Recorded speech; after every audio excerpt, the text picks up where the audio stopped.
Well, your bye teams are waiting as we look at the Week 15 matchup. Mark Zulu over in the West and Mike Schaffner only over in the East are waiting for their opponents. And here's the thing, if either of them had played this past week, they both would have lost. That's because Mike Zulu of the Giants took down Mike Pertigo of the Microwaves. Mitch took down the other Mike Lashar of Winning Points. And you've got your conference matchups this week. The thing about for Lashar and Pertigo is both of them got blown out, so neither of them really were worried too much about the game going into the end of the weekend. Don't Ask took down Winning Points 75-59, and it actually could have been a little closer than it looks in terms of the score. Brady had a nice game, and Bush did a real nice job, especially in that last fourth quarter. But Calvin Johnson came up with 1 point. You don't expect a 22 out of Julio Jones, but Lloyd and Graham you never really know about. But the Calvin Johnson thing, we really thought he was good for 2 touchdowns this week, and that would have made this game go down to the wire. You might say, in fact, it was Calvin Johnson's no scoring versus MJD's 4 touchdowns coming through in playoff time,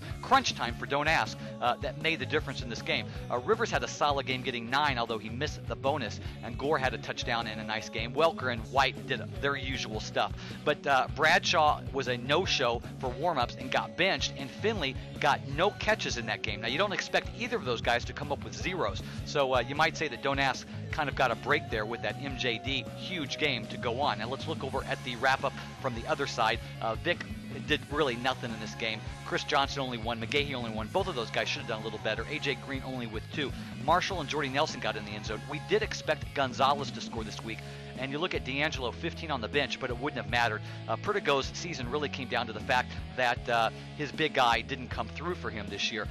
Breeze over for the Giants was just massive again. Just really steady. Look at this roster all the way through. Benson and Bush could have busted in for touchdowns. They didn't. Marshawn Lynch got a late one and continued his romp. He's probably the MVP of the Giants this year. Nix, 150 yards but no touchdowns. Gates had 2, and of course Fitzgerald had that big game as well. But again, you might say it was Calvin Johnson or Chris Johnson coming up empty, and Larry Fitzgerald, the gift from brother Mike, that made the difference for this team down the stretch. And now we look at the overall point race. Winning Points' lead is starting to shrink, but still looks pretty solid over No Vacancy. The Giants have moved into third. The Eagles are right there. And now let's look at this week's matchups. We like the Giants to take down No Vacancy, and we don't think it's going to be that close after all.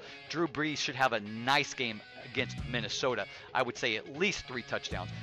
Benson and Bush both should have solid games. Look, Benson's going against that weak St. Louis defense, and Buffalo can't stop anyone. Lynch actually might be the only guy that doesn't score this week. Nix should get in the end zone with that pass-happy Eli Manning against Washington, and Fitzgerald against Cleveland. He's probably good for 1.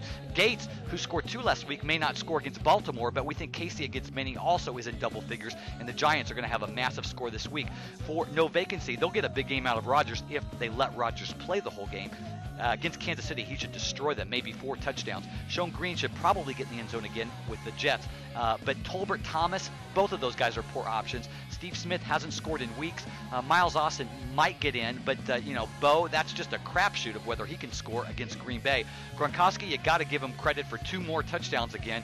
And Novak against Baltimore, I don't see San Diego putting up much of a struggle, and I don't think No Vacancy can win this game. Now, Don't Ask against the Eagles. It's always tough to predict yourself to win, especially in a key game like this. So what I did is I tried to do the totals independently and then look at them overall, and it came up with Don't Ask with a slight edge. But there's some huge decisions to be made. Eli, Washington, Stafford versus Oakland.